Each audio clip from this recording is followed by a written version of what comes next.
हम लक्ष्मी चौधरी अहाँ सब गोटे के प्रणाम करे छी। आई हम एकटा नचारी गाबऽ जा रहल छी।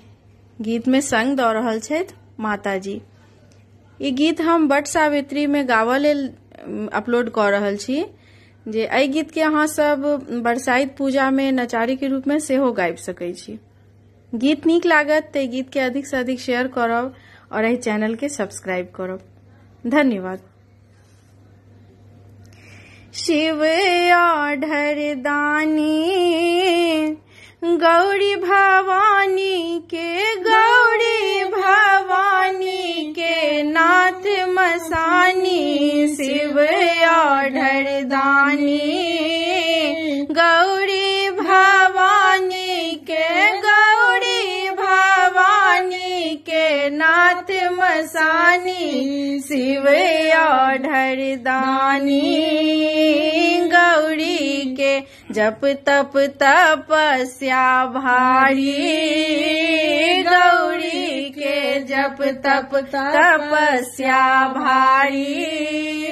तप फल देल शिव तप फल देव शिव।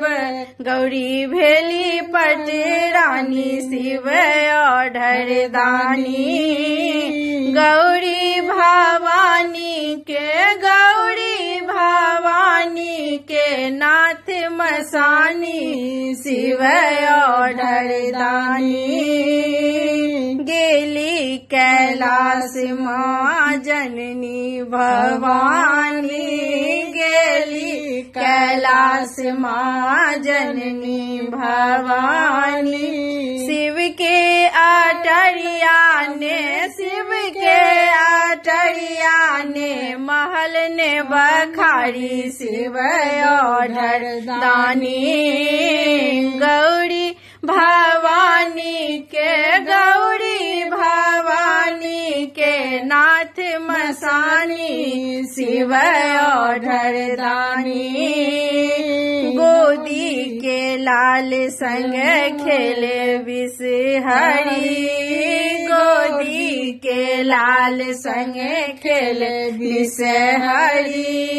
बस दुलार करे प्रेत सुनबै कहानी। शिव आढ़र दानी गौरी भवानी के नाथ मसानी। शिव आढ़र दानी गौरी भवानी के नाथ मसानी। शिव आढ़र दानी। शिव आढ़र दानी।